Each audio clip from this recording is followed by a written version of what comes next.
आगे जोरदार तेजी बाजार में आने वाली है। लेकिन मध्य प्रदेश के सभी किसान भाइयों से मेरा हाथ जोड़कर निवेदन है कि मंडियों में भीड़ ना करें। यदि आप मंडियों में भीड़ करेंगे, आपके माल के ऊपर कैंची चला दी जाएगी। इसलिए आप बहुत सतर्कता से और बहुत सावधानी के साथ में अपने माल को मंडी में ले जाए और धीरे धीरे थोड़ा थोड़ा करके ही बेचें। प्याज का बाजार कहीं जाने वाला अब नहीं है, क्योंकि यह कंफर्म हो चुका है कि सरकार भी अब किसानों को भाव देने के मूड में आ चुकी है। तो सारे जितने भी ग्रह हैं सभी हम किसानों के पक्ष में हैं। स्टॉकिस्ट प्याज किसानों के पक्ष में आ चुके हैं। दूसरी बात हम करते हैं कि अभी किसान भाइयों, मध्य प्रदेश की मंडियों में छुट्टियां चल रही है। बाहर की मंडियां बहुत सारी जगह की खुली हुई है। महाराष्ट्र में भी कुछ जगह मंडियां खुली हुई है, कुछ बंद है। तो ऐसे में आप लोग यदि घर से किसी प्रकार से प्याज के सौदे कर रहे हैं तो थोड़ा सावधान होकर करें, क्योंकि जब मंडियां खुलेगी तभी हम लोगों को सौदे करना है, तभी उसको मंडियों में ले जाना है। एक चीज और एक बात की और सावधानी रखें, यदि आप घर से प्याज के सौदे कर रहे हैं, भाव बहुत अच्छा है, नगद पैसे के लेन देन के साथ ही प्याज का सौदा करें। किसी भी प्रकार से उधारी में प्याज का सौदा ना करें, जिससे आप लोगों को कोई भी व्यक्ति 1 रुपया 2 रुपया टाइट का प्याज का टाइट भाव लगाएगा, लेकिन उससे कहें भैया 50 पैसे कम अच्छे, लेकिन हम लोगों को पैसे नगद चाहिए। नगद का व्यापार करें और नगद से ही अपने माल को घर से छोड़ें।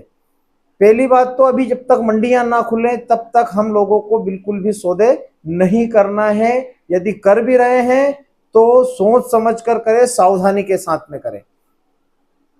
आवक यदि मंडियों में बढ़ी तो किसान भाइयों जरूर प्याज के बाजार में आप लोगों को उठापटक देखने को मिलेगी।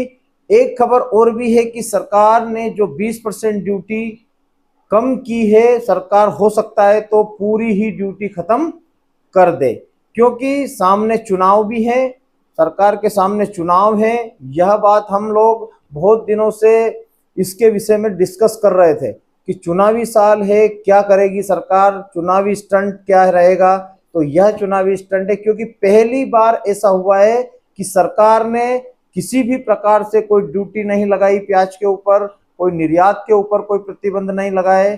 पहली बार सरकार ने इस समय में किसी भी प्रकार से किसानों को, स्टॉकिस्टों को प्याज का भाव देने के लिए यह ड्यूटी हटाई है, क्योंकि पिछले 2 साल से किसान बहुत परेशान थे। आने वाला समय भी प्याज के बाजार में हम लोगों को अच्छा दिख रहा है। प्याज में किसी प्रकार से अब मंदी की धारणा खत्म हो चुकी है। तो किसान भाइयों सावधान होकर प्याज के सौदे करें, थोड़ा थोड़ा माल बेचें, धीरे धीरे बेचें। आगे भविष्य में आप लोगों को और भी अच्छा प्याज का बाजार और भी अच्छा मिलने वाला है, ऐसी हम उम्मीद लगाकर बैठे हैं। प्याज का बाजार 50 रुपये प्लस हम लोगों को जो दिखाई दे रहा है, वास्तव में अभी जब मंडियां खुलेगी तो व्यापारी भी डरे रहेंगे, किसान भी डरे रहेंगे। तो आप लोगों को सिर्फ एक ही बात का ध्यान रखना है कि आवक को कम करना है। हम जितनी आवक कम ले जाएंगे हमें उतना ही ज्यादा फायदा मंडियों में मिलने वाला है। तो बने रहे किसान मित्रों मेरे साथ। जो किसान मित्र मेरे चैनल को देख रहे हैं लेकिन सब्सक्राइब नहीं कर रहे हैं, उन किसानों से मेरा निवेदन है कि आप मेरे चैनल को सब्सक्राइब भी करें, बेल आइकन भी दबाएं और मोटिवेशनल लाइक जरूर करें। बने रहे मेरे साथ प्याज की उन्नत खेती यूट्यूब चैनल पर। जय बलराम, जय किसान, जय जवान।